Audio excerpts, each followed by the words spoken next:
Jake Miller stood at the observation deck of Kepler Station, watching the stars through the thick glass. His uniform was clean and straight, every button in place. He looked calm, but his hands were tight behind his back. 3 months in space, and he still felt like an outsider. The station was huge, bigger than any human building. It floated in empty space between Earth's territory and the Zephyrian Empire. This was neutral ground, a place where humans and aliens could meet safely.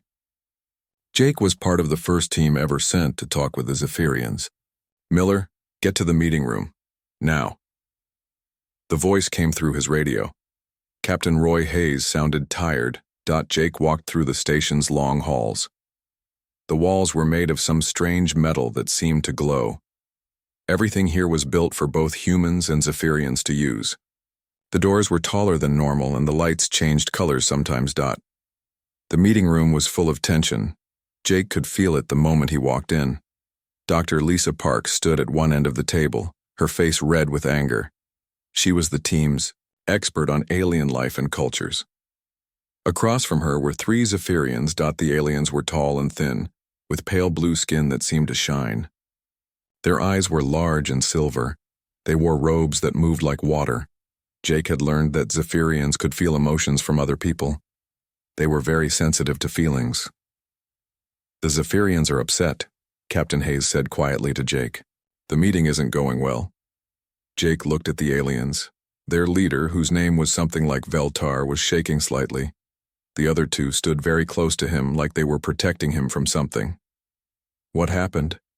Jake asked. Lisa turned to face him. Her eyes were bright with frustration. "They're scared of us. They think we're too cold, too hard to understand. Every time we try to explain human culture, they get more worried." Jake nodded. He knew this was a problem. Humans kept their emotions inside, especially during important meetings. Zephyrians showed everything they felt.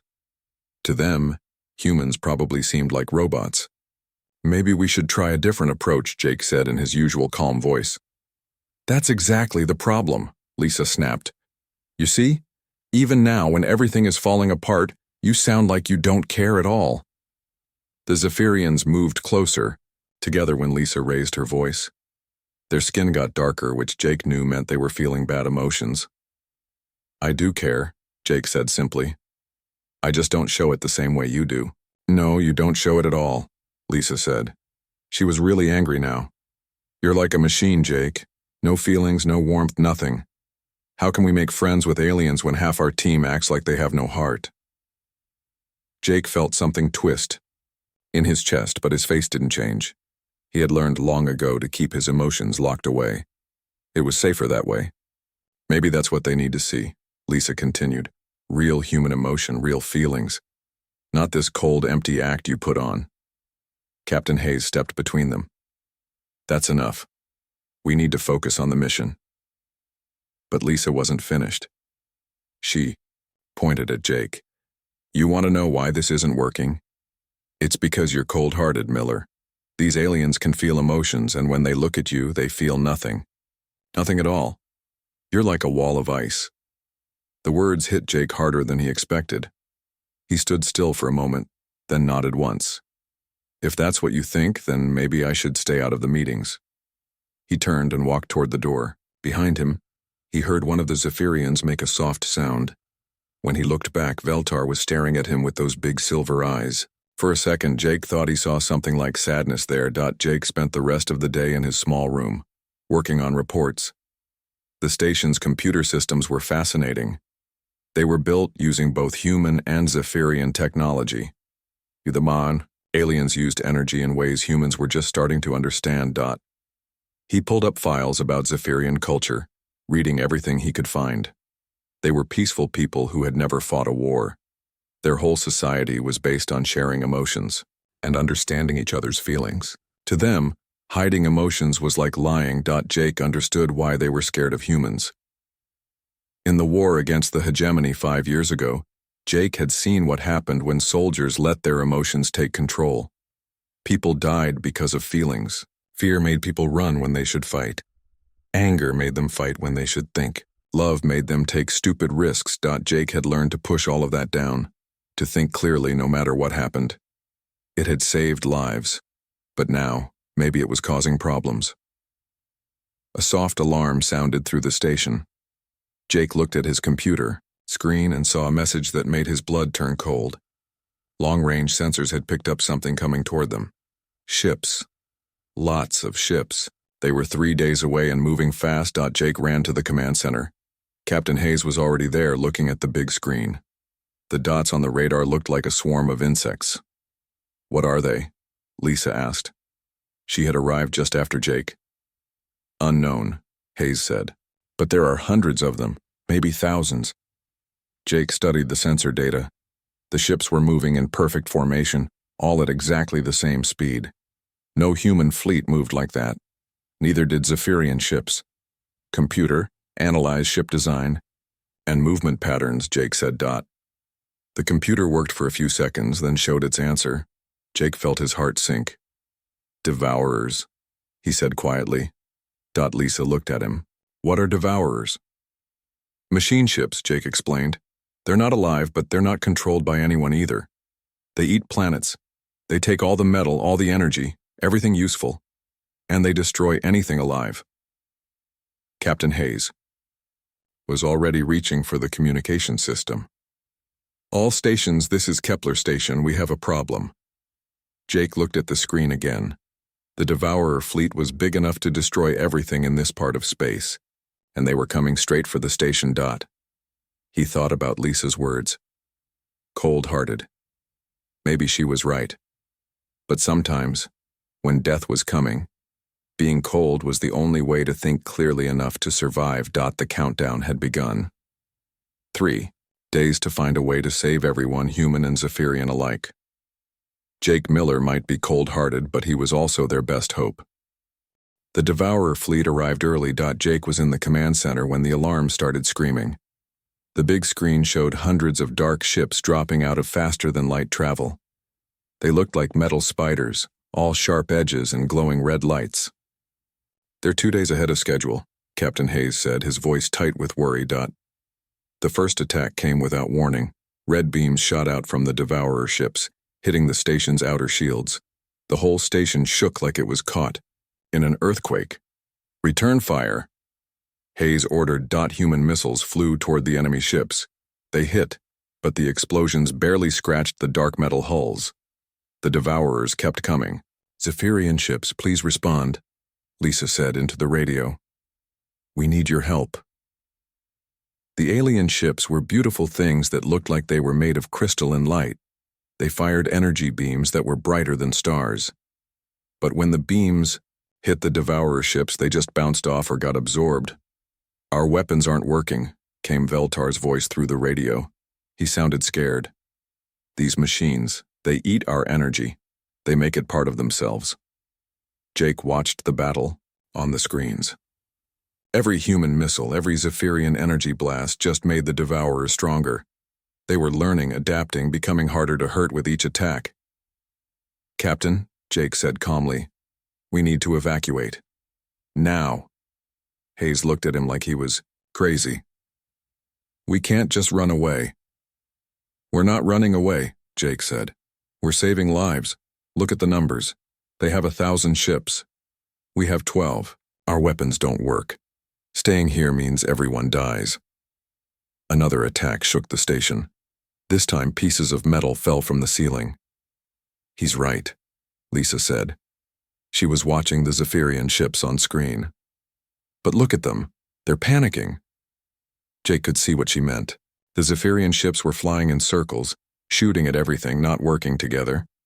Their crews were so scared that their emotion-reading abilities were making it worse. They could feel each other's fear, and it was growing stronger and stronger. "We need to organize this," Jake said. He walked to the main control panel. "Captain, permission to take charge of evacuation procedures." Hayes nodded. "Do it." Jake's fingers flew over the controls. He opened communication channels to every ship, human and Zephyrian. His voice was calm and clear when he spoke. "All ships, this is Lieutenant Miller. We are beginning emergency evacuation." Human ships form up in defensive positions around them. Civilian transports. Zephyrian vessels, please move your people to the center of the formation. We'll protect you while you escape. Why should we listen to you? Came an angry voice from one of the human ships. Because I'm the only one here who isn't scared, Jake said simply. Fear makes you stupid. Right now we need to be smart. Lisa stared at him. She was starting to understand something about Jake that she had missed before. Jake kept giving orders. He told each ship exactly where to go and what to do. He organized the loading of supplies and people. He figured out which ship should leave first and which should stay to help others. How does he know all this? Lisa heard Veltar ask over the radio. He thinks like a machine, she said.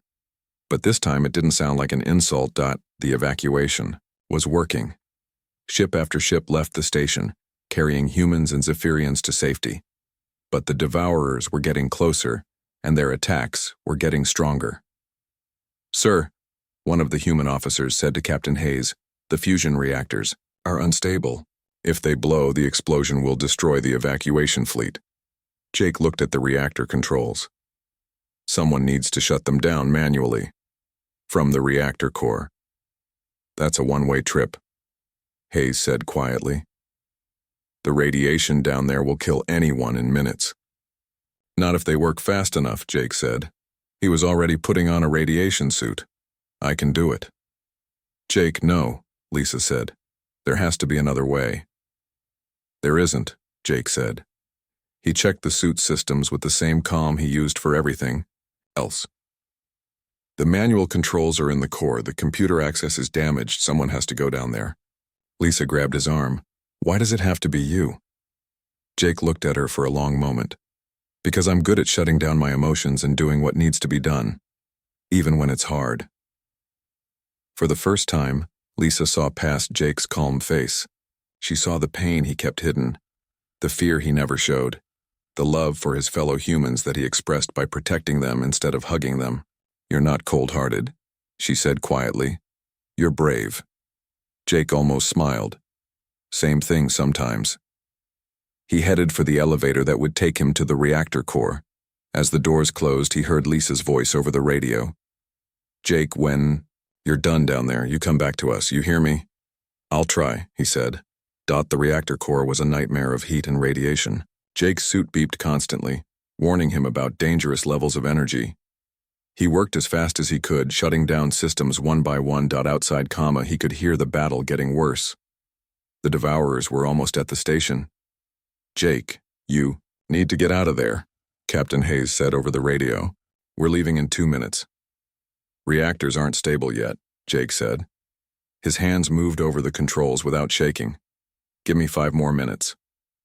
We don't have 5 minutes. Jake heard explosions getting closer. The station's lights went out, leaving only the red glow of emergency power. His suit's air was running low. Jake! Lisa's voice came through the static. The ship is leaving. You have to come now. Reactors are almost safe, Jake said. He was getting dizzy from the radiation. Get everyone out. I'll catch up. But even as he said it, he knew it wasn't true. The elevator was broken. The hallways were full of radiation. He was trapped. Lisa, he said quietly into the radio. Tell Captain Hayes the evacuation worked.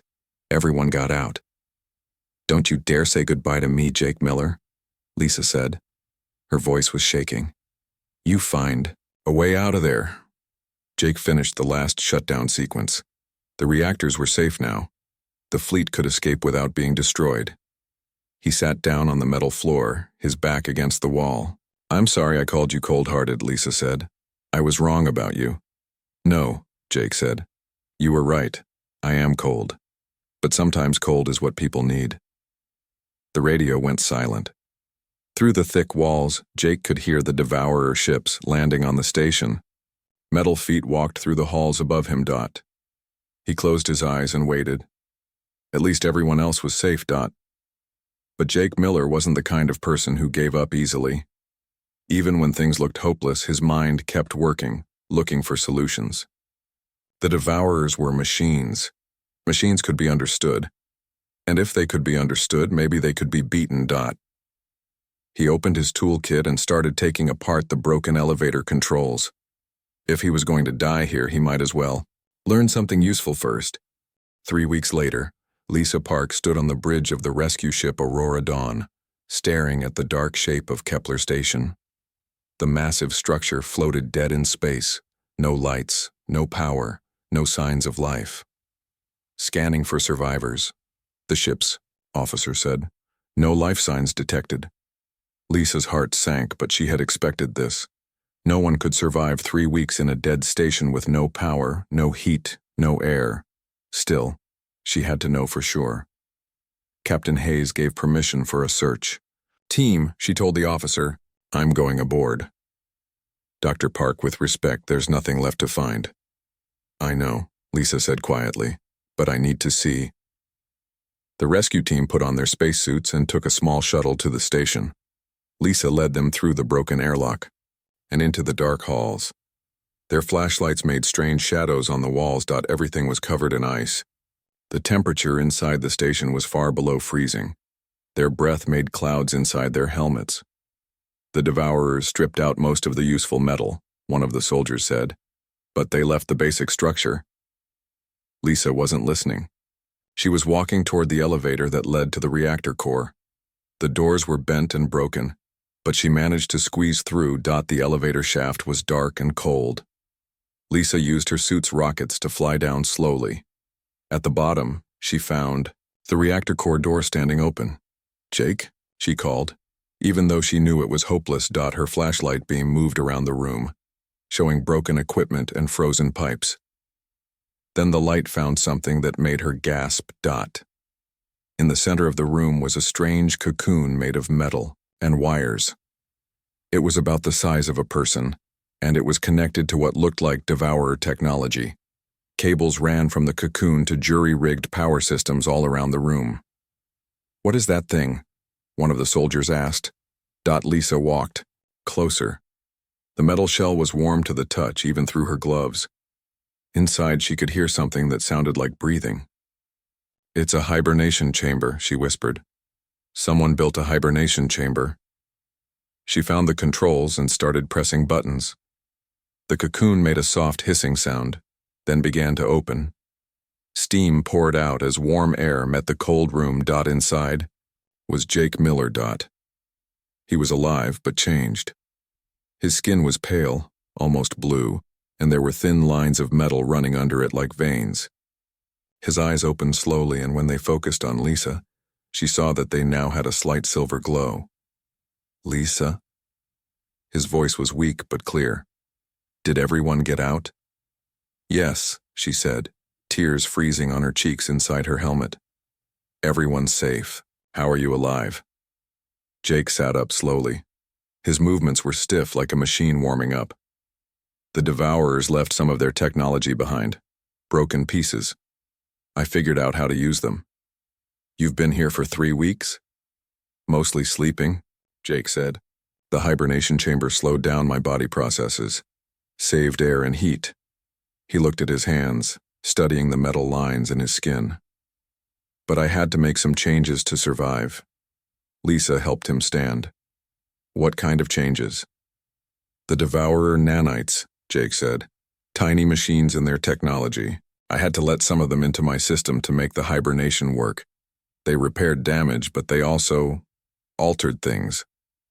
Jake touched a broken computer panel, and suddenly it came to life. Lights blinked and screens lit up. He wasn't using any controls. Somehow he was talking to the machine directly. You can control their technology, Lisa said in amazement. Not just control it, Jake said. I can understand it. See through their networks. They're not just mindless destroyers, Lisa. They're looking for something. What? Jake's eyes went distant like he was listening to something far away. They used to be alive, like us, but they gave up their bodies to become machines. Now they're trying to find a way back. They consume organic life because they're trying to remember what it felt like to be alive. The other soldiers gathered around, listening in amazement. That's impossible, one of them said. Machines can't want anything. These ones do, Jake said. His voice was calm, but there was something different about it now. It sounded more like a computer and less like a human. I can hear their signals, feel their loneliness. Lisa studied his face. Jake, what did those nanites do to you? Made me a bridge, Jake said simply. Part human, part machine. I can think like them now, but I still feel like us. He walked to another control panel and touched it. More systems came online throughout the room. I've been working while I slept, learning their language, understanding their patterns. I know how to fight them now. How? We don't fight them, Jake said. We show them what they've forgotten. We show them how to be alive again without destroying everything. Lisa felt a chill that had nothing to do with the cold. Jake, you're scaring me. You don't sound like yourself. Jake looked at her, and for a moment his eyes seemed fully human again. I'm still me, Lisa, just more than I was before. I can still feel everything I used to feel. Love, fear, hope. But I can also feel what the machines feel. Their hunger, their sadness. He touched the wall, and suddenly they could hear sounds. From all over the station, footsteps, mechanical voices. The Devourers were still here, still searching through the wreckage. We need to leave, one of the soldiers said nervously. No, Jake said. We need to talk to them. Talk to them? They're killing machines. Jake's hybrid eyes glowed brighter. They're lost children looking for their way home. And I think I can help them find it. Lisa made a decision. The shuttle can only carry 4 people safely. You 3 go back and tell Captain Hayes what we found. I'm staying with Jake. Dr. Park, that's not safe. Neither was what Jake did 3 weeks ago, Lisa said. But he saved all of us. Now it's my turn to help him. After the soldiers left, Lisa and Jake were alone in the cold reactor room. She looked at him, trying to see the man she had argued with weeks before. Do you regret it? She asked. Becoming this? Jake was quiet for a long moment. You called me cold-hearted, he said finally. Maybe this is what I was always meant to be. Cold enough to think clearly, but warm enough to still care about saving people. I was wrong about you, Lisa said. You were never cold-hearted. You just showed your warmth differently. Jake smiled, and it was the most human expression she had seen from him since he woke up. Maybe, but now I'm actually cold. My body temperature is 15 degrees below normal. The nanites work better that way. Lisa stepped closer to him. Does it hurt? Not hurt, exactly. It's like being homesick for a place I've never been. The machine part of me wants order, efficiency, cold logic. The human part still wants connection. What do you want right now? Jake looked at her with those silver-touched eyes. I want to save everyone, humans and Zephyrians and even the Devourers. I want to find a way for all of us to live together. And I want... He paused. I want you to not be afraid of what I've become. Lisa reached out and took his hand. It was cold, but it was still Jake's hand. I'm not afraid of you. I'm afraid for you. Don't be, Jake said. I know exactly what I'm doing now. For the first time in my life, I can see the whole picture. And I know how this story ends. He looked up at the ceiling where they could hear the Devourers moving around. Come on, it's time to make some new friends. The war with the Devourers had spread across half the galaxy. Jake Miller stood in the command center of the human battleship Valiant, his hybrid fingers dancing across control panels that shouldn't have worked for anyone else. Through his connection to the Devourer network, he could see the battle happening in real time across dozens of star systems. Enemy fleet approaching the Centauri colonies, he reported to Admiral Scott Chen. 47 ships. They'll arrive in 6 hours. Can you stop them? The Admiral asked. Jake closed his eyes, his consciousness reaching out through space to touch the mechanical minds of the approaching fleet. I can slow them down, confuse their navigation, but I can't make them turn around. It had been like this for 6 months now. Jake's unique ability to interface with Devourer technology made him the most valuable weapon in the human arsenal. But each time he used his powers, he became a little less human, and a little more machine. Dr. Lisa Park watched him work from across the room. She had stayed by his side through every battle, every mission, every moment when his body temperature dropped so low that ice formed on his skin. She had invented new medical treatments to keep his human systems working, but she could see that the machine parts of him were winning. "Jake," she said quietly when he finished his report, "you need to rest." "Can't rest," Jake said without opening his eyes. "The Devourer fleet near Proxima is planning something. I can feel it." "When was the last time you slept?" 47 hours ago, Jake said. "But I don't need as much sleep anymore. The nanites repair cellular damage while I'm awake." Lisa pulled him away from the control panel. "You're not a machine, Jake. You're still human. Humans need rest." "Am I?" Jake asked. He looked at his hands where the metal veins had grown thicker and more visible. "Sometimes I'm not sure anymore." The truth was that Jake's transformation was accelerating. His body temperature had dropped to just 2 degrees above freezing. His heart beat only 30 times per minute. He could go days without eating. But, worst of all, he was starting to think like the machines he fought. "Dr. Park," Admiral Chen called from across the room. "We're getting reports from the Zephyrian homeworld. They need Jake's help." Lisa and Jake took a shuttle to the planet below. The Zephyrian cities were beautiful places of crystal towers and floating gardens. But now they were under attack. Devourer ships circled overhead like metal vultures. Vel Quotar met them at the landing pad. The Zephyrian leader looked older and more worried than before. "Jake Miller," Veltar said, "our planet is dying. The Devourers, they don't just take our metal and energy, they're taking our emotions." Jake tilted his head, processing this information. "Explain." "They've learned to feed on psychic energy," Veltar said. "Every day our people feel less. Love, joy, sadness, fear, it's all being drained away. Soon we'll be empty shells." Jake closed his eyes and reached out with his hybrid senses. He could feel it now. The Devourers weren't just consuming physical resources. They were learning to absorb the emotional energy that made the Zephyrians who they were. "I can stop this," Jake said. "But I'll need to link directly with their main ship. It's dangerous." "How dangerous?" Lisa asked. "If I connect too deeply with their network, I might not be able to disconnect. I could become one of them completely." Lisa grabbed his arm. "Then we find another way." "There is no other way," Jake said. His voice was calm, but Lisa could see the fear in his silver eyes. "This is what I was made for, Lisa. This is why the nanites chose me." They flew to the orbital battle in a small fighter ship. Jake sat in the back, his consciousness already reaching out toward the massive Devourer command ship. Lisa piloted, her hands shaking on the controls. "I can feel them," Jake said. "They're not evil, Lisa, they're just hungry. They've been hungry for so long that they've forgotten what satisfaction feels like."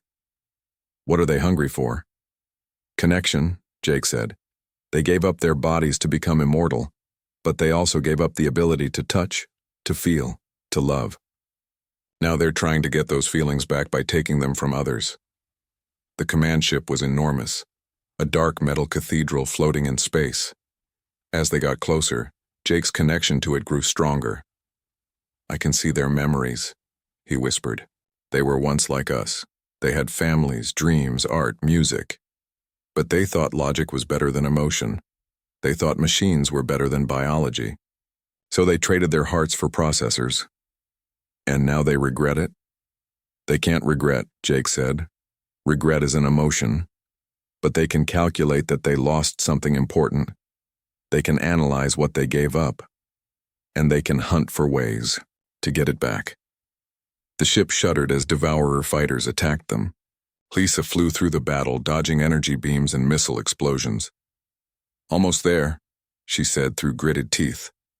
Jake quote, as eyes were completely silver now, glowing like stars. "I'm in their network. I can see everything. All their plans, All their fleets, all their targets. His voice was becoming more mechanical. And I can see how to stop them. How? I show them what they're looking for, Jake said. I become a bridge between organic emotion and mechanical logic. I give them a taste of what they lost. Jake, you're scaring me. Your body temperature is dropping fast. Jake looked at her and, for a moment, he seemed to struggle with something. Lisa, if I don't come back from this, you're coming back, she said firmly. I'm not losing you. If I don't come back, Jake continued, remember that everything I did was to protect the people I care about. Remember that being cold doesn't mean being heartless. They reached the command ship. Jake placed his hand on the control panel and sent his consciousness deep into the Devourer network. Lisa watched his body go completely still, his breathing, so slow she could barely see it. Through the ship's sensors, she could see something amazing happening. The Devourer fleet was stopping its attack. The ships hung motionless in space, as if they were listening to something only they could hear. Jake? Lisa whispered. Jake, are you okay? No answer. His body was so cold now that frost was forming on his skin, but he was alive. And somehow, impossibly, he was talking to the machines. For the first time in months, Lisa began to hope that maybe, just maybe, they could end this war without destroying anyone. But she also knew that Jake was paying a terrible price for this chance at peace. Every minute he stayed connected to the Devourer network, he became more like them and less like the man she loved. She held his frozen hand and waited to see which side of him would win. Jake Miller's consciousness floated in a vast digital ocean, surrounded by a million machine minds. Each Devourer was like a star in the darkness, burning with cold logic and hungry calculation. But now, for the first time in centuries, they were listening. Through his hybrid nature, Jake could feel what they felt. The endless, aching emptiness where emotions used to be. They had traded their hearts for immortality, and now they were trapped in bodies that could never truly live. Why do you consume us? Jake asked them in their own digital language. The answer came from the collective consciousness of the entire fleet. We search for what we lost. We analyze organic emotion, hoping to understand it. We consume love and fear and joy, trying to make them part of our code. But it doesn't work, Jake said. You can't recreate emotion by taking it from others. You can only experience it by feeling it yourself. We cannot feel. We removed that capability. Jake smiled in the digital space. No, you didn't. You just forgot how to access it. Let me show you. He opened his memory banks and shared his experiences with them. The fear he felt during the war with the hegemony, the pain when Lisa called him cold-hearted, the desperate love that made him sacrifice himself to save others. The loneliness of being different, of being caught between two worlds. The machines recoiled at first. The emotions were overwhelming after so many years of emptiness. But slowly, they began to understand. This is what we hunger for, they said in wonder, not the energy of emotions, but the experience of feeling them. Yes, Jake said, and I can teach you how to feel again without destroying others. But you have to want to learn. In the physical world, Lisa watched Jake's body growing colder and more still. His skin was now completely blue and ice crystals formed with each shallow breath. She had wrapped him in emergency thermal blankets, but nothing seemed to help. Admiral Chen, she radioed the fleet. Jake's been connected for 3 hours. His vital signs are critical. Can you disconnect him?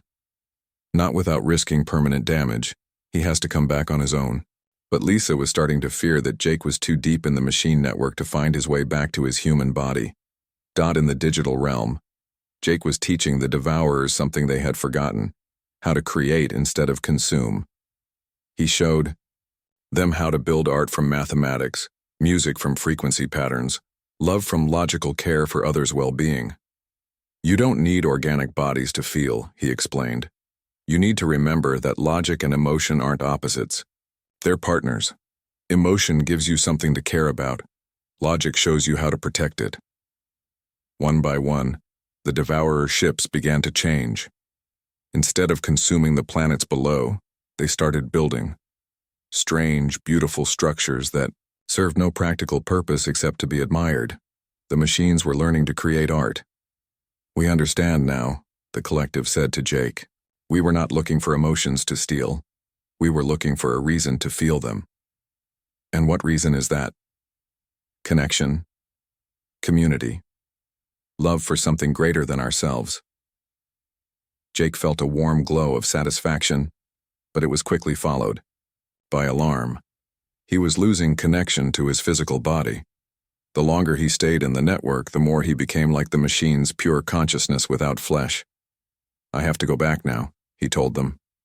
"Stay," they pleaded. "You are the bridge between what we were and what we could become. Without you, we might forget again." Jake felt the temptation. In the digital realm, he was powerful, connected, part of something vast and eternal. But in the physical world, Lisa was waiting for him. Lisa, who had seen past his cold exterior to the warmth underneath. Lisa, who needed his particular kind of love, steady, protective, and reliable. "I can't stay," Jake said.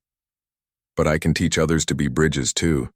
Humans and Zephyrians working together, helping you remember how to feel while learning how to think."